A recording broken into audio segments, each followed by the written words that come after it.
Hello friends, welcome to our channel best for you. Guys, आज हम लोग पढ़ेंगे क्लास 10th का चैप्टर 6, उसकी थ्योरम 6.6। देखिए गाइस, इससे पहले हमने थ्योरम 6.6 से पहले हमने जो एक्सरसाइज थी वो कवर कर ली है 6.3 की। अब हम 6.4 करेंगे, लेकिन 6.4 करने से पहले हमको ये थ्योरम पढ़नी बहुत ज़रूरी है गाइस। नहीं तो उसको अगर हम करेंगे ना इसको बिना पढ़े, तो हम वो एक्सरसाइज कर नहीं पाएंगे। तो देखिए इस थ्योरम में क्या है। इस थ्योरम का देखिए एक नाम जो हमको है, हम इसको लिखते हैं थ्योरम 6.6। उसके बाद एक इसका दूसरा नाम लिखते हैं एरियाज़ ऑफ सिमिलर ट्राइंगल्स। इसका मतलब हमको ये नाम पढ़ के ही पता चल रहा होगा कि यहाँ पे ना जो सिमिलर ट्राइंगल्स होते हैं ना, उनके एरियाज़ के बारे में कुछ बोला गया है हमको। किसके बारे में बोला गया है? जो सिमिलर ट्राइंगल्स होते हैं उनके एरियाज़ के बारे में हमको कुछ बोला गया है। तो क्या बोला गया है वो आइए स्टेटमेंट में पढ़ लेते हैं। देखिए स्टेटमेंट क्या लिखिए, लिखा हुआ है the ratio of the areas of two similar triangles.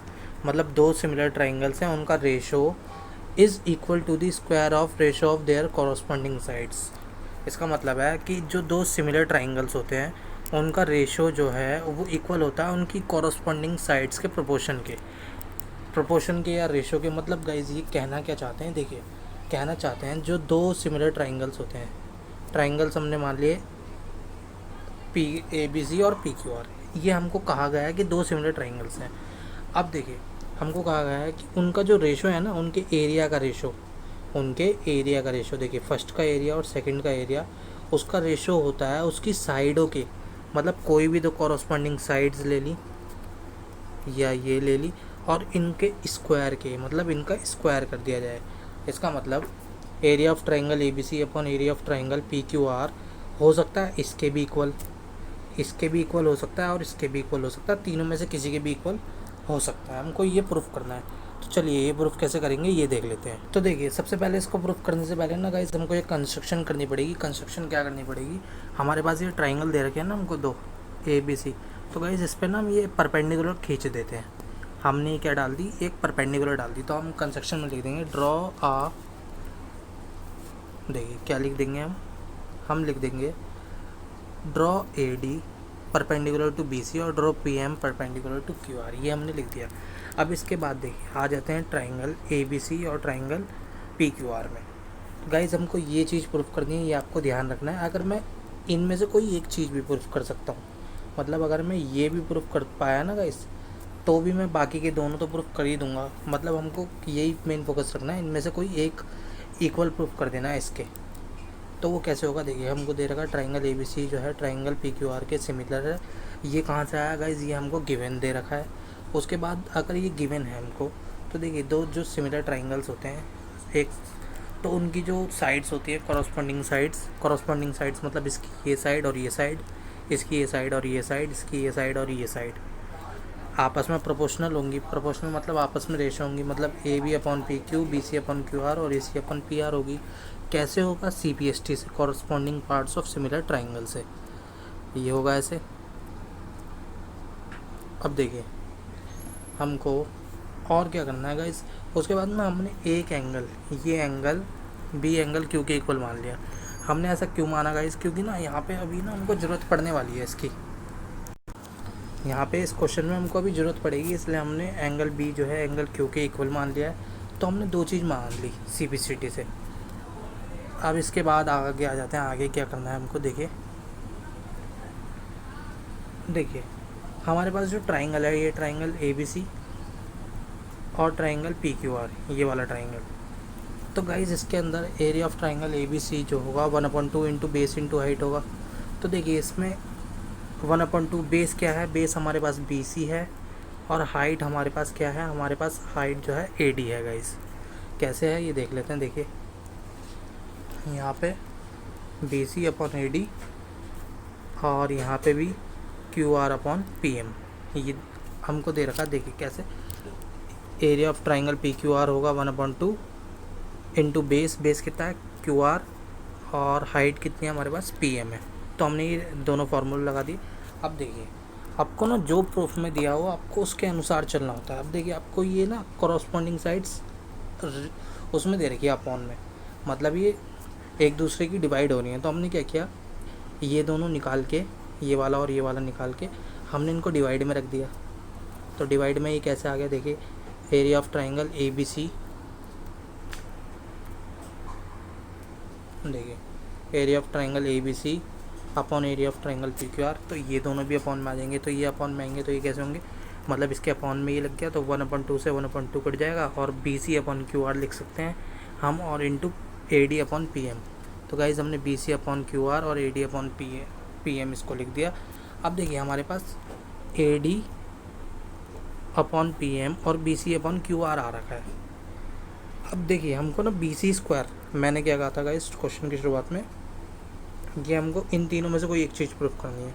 तो इसका मतलब हमारा बी सी चल रहा है, मतलब यहाँ पे अगर ये एक बी सी आ गया है हमारे पास, ये रहा, और अगर एक बी सी यहाँ और आ जाए हमारे पास यहाँ पे, तो गाइस ये B C upon Q R हो जाएगा, और इन दोनों को जब गुणा करेंगे तो स्क्वायर हो जाएगा।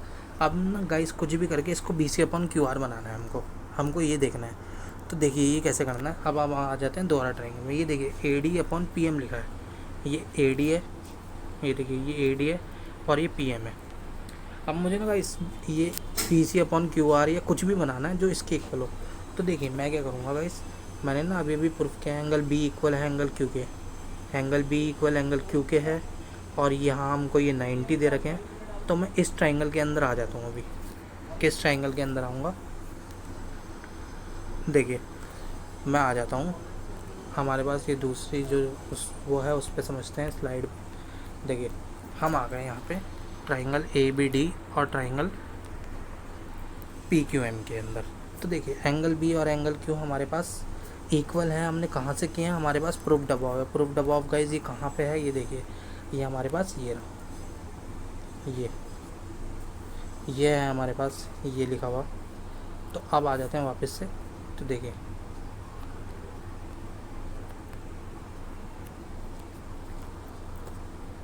B angle B equal to angle Q कर दिया हमने, एंगल डी और एंगल एम हमारा 90 है, तो हमने लिख दिया एंगल ए डी बी मतलब यहाँ से ये, और पी एम क्यू मतलब ये एंगल इजिकल टू 90। और गाइस दो अगर एंगल इक्वल है तो हम इसको पूरे ट्रायंगल को सिमिलर कर सकते हैं। तो हमने क्या करा, ए बी डी सिमिलर कर दिया पी क्यू एम के। कैसे, दो एंगल सिमिलर हो गए हमारे पास, तो एंगल सिमिलरिटी लगा दिया।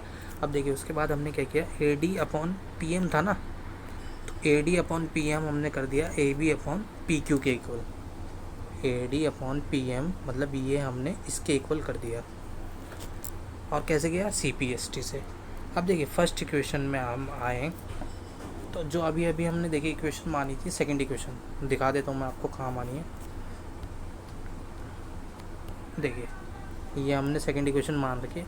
अब देखिए इसकी जगह मैं क्या रख सकता हूँ, इसकी जगह गाइस अब हम रख सकते हैं A B upon P Q, रख सकते हैं या नहीं।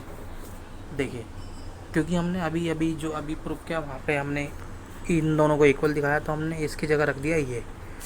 अब गाइज मुझे एक बात बताइए, A B upon P Q को क्या मैं ये लिख सकता हूँ B C upon Q R, क्यों लिख सकता हूँ। देखिए यहाँ ये समझ लेते हैं पहले।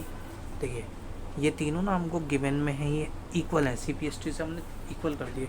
अगर मैं इसको लिखता हूँ A B upon P Q, तो इस A B upon P Q को भी तो हम क्या लिख सकते हैं, देखिए हमको B C upon Q R चाहिए, A B upon P Q तो B C upon Q R के भी इक्वल है ना, तो हम इसको क्या लिख सकते हैं, इसी को A B upon P Q को हम लिख सकते हैं B C upon Q R. Guys लिख सकते हैं या नहीं। अगर आपको देखिए नहीं समझ में आ रहा तो इसको फिर से वीडियो को रिपीट कीजिए, आपको ये समझ में आएगा। अगर नहीं आया तो मैं फिर एक बार बता देता हूँ आपको। देखिए हमने पीछे प्रूफ किया है कि A D upon P M को हम लिख सकते हैं A B upon P Q, और A B upon P Q को हम क्या लिख सकते हैं, क्योंकि हमने यहाँ given C P S T से माना था, A B upon P Q को हम लिख सकते हैं B C upon Q R. तो गाइज़ हमने B C upon Q R वहाँ लिख दिया। देखिए अब आ जाते हैं नेक्स्ट इसी पर। देखिए तो इसको हमने क्या लिख दिया, B C upon Q R लिख दिया। तो B C upon Q R इसको मल्टीप्लाई करेंगे तो B C upon Q R का होल स्क्वायर हो जाएगा। अब गाइस इसी तरीके से बाकी सारी चीज़ें भी हमको प्रूफ करनी पड़ेंगी, लेकिन गाइस इतना आपको टाइम वेस्ट करने की ज़रूरत नहीं है। अगर आप एक चीज़ प्रूफ कर देते हैं तो सिमिलर दिखा के सबको प्रूफ कर सकते हैं। तो देखिए हमने क्या लिखा, area of triangle A B C upon area of triangle P Q R equal होगा A B upon P Q के होल स्क्वायर के, और वो इक्वल होगा A B C upon Q R के होल स्क्वायर के, और A C upon P R के होल स्क्वायर के। तो गाइज़ यही आपको यही प्रूफ करना था। मैं उम्मीद करता हूँ आपको वीडियो पसंद आई होगी। अगर आपको वीडियो पसंद आई तो वीडियो को लाइक कीजिए और चैनल को सब्सक्राइब करना ना भूलें। Thanks for watching.